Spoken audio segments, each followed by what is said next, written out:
Hi everyone. So I am going to demonstrate today how to do the spring cleanup. So we normally do a garden spring cleanup around the end of August, early September. This is one of our perennial gardens outside one of our offices. You can see everything has died back over winter and it needs to be chopped, it needs to be weeded, it needs some compost on top and some mulch. So we're going to do a few demonstrations today on a few different plants of how you should be cutting back the plants depending on the species type, and then we'll also show you how to mulch and compost the garden. Salvias are now ready to cut back.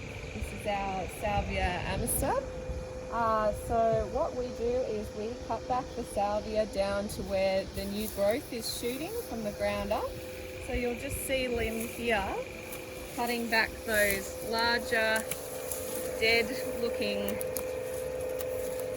branches, and you'll see that now the new growth is revealed beneath. So you want to bring it right back down to where this new growth is, and then you have your new spring plant. This is our Agastache sweet lily, so you'll see that all of the blooms have died back during winter, and now we need to chop back these blooms down to the new growth so our plant's ready for spring.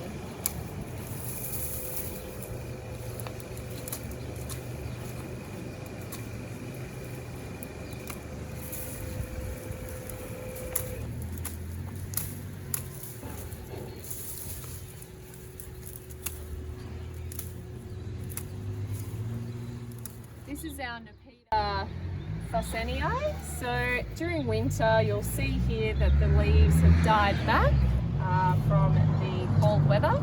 So what we want to do here is be chopping our dead branches off here and cutting our Nepeta back hard, because the harder we cut back our Nepeta, the thicker it will grow back during spring, and the faster as well. So you'll see here Lynn, she's cutting it back very vigorously.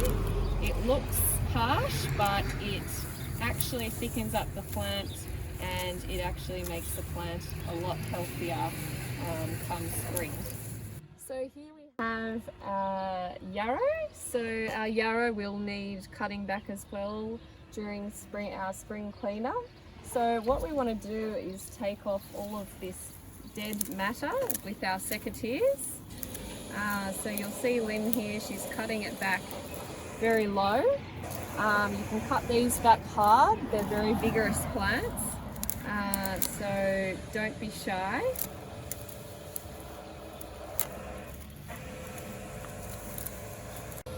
So when we've done the cutting back of the Achillea or the yarrow, actually we just grab our fingers into it, batch out any dead, and that makes the plant able to breathe better, and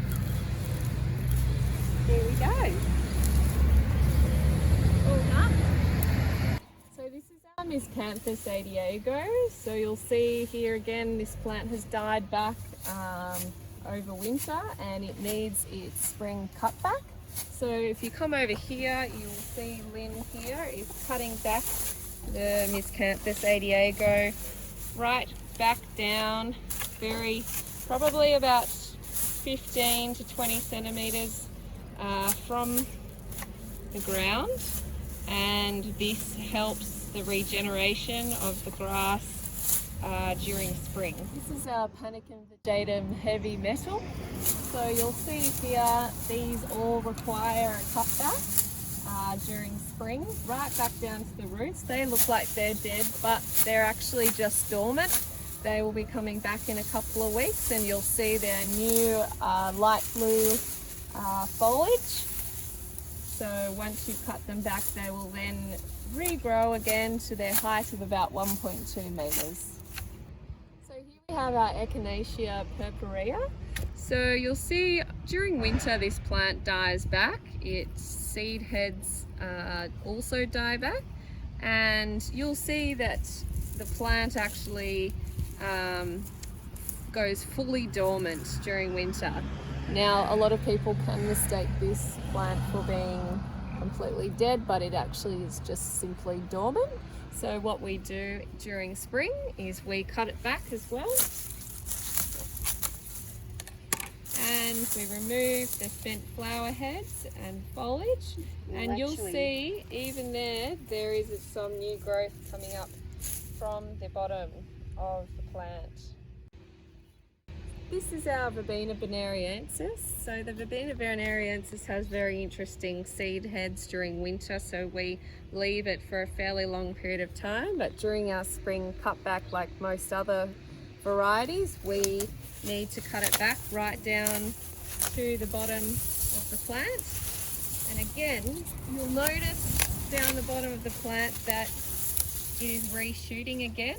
We have new green foliage and the plant is ready for a new season. So here we have our Penstemon Midnight. So you'll see over winter with the cold weather it has died back. Parts of it have remained alive, but it still, like many of the other varieties as well, needs a cutback. So very generously chop it back about 10 to 15 centimeters off the ground, and you'll notice beneath the plant there is new growth already shooting for the new season. So once you chop it back nice and generously, it will be ready to go. This is our sedum. So you'll see during winter the spent flower heads still remain above the plant. So during spring cleanup, it's best to cut these back, these flower heads, and you'll notice you've already got your beautiful new spring growth already showing. And so these ones are quite an easy plant to tidy up. So this artistic plant is our Helianthus angustifolia. So you'll see here that the plant, most of the plant here raised above the ground is all dead and has spent seed heads. But you'll notice it looks like this plant has died. It's just been dormant during winter, and you'll see down here it's already ready to shoot again for the new season. So we're just going to cut this off here. It's a little bit tough to cut. So this is our Agastache Blue Fortune. You'll see the growth here over winter has died back and it needs cutting back down to the ground. Now this plant looks like it's completely dead, but it's actually just been dormant during winter.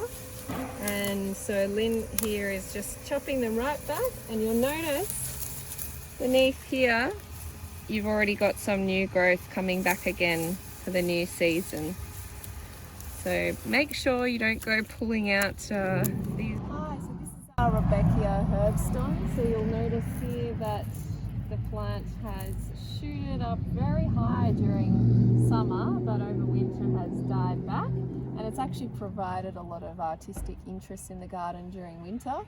But now that spring is upon us, we need to cut it back, right back down to this new growth here. So you can see Lynn's chopping it right back down, very close to where we actually have a lot of new growth. And believe it or not, in another season, that plant will be growing back up to another 1.3 or 4 meters.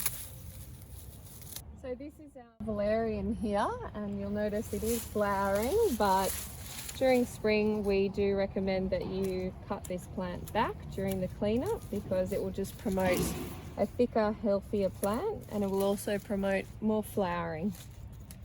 So you'll see here Lynn is just chopping it back to about 15 to 20 centimeters above the ground, and you can just do this with a small set of secateurs, and that gives you good accuracy.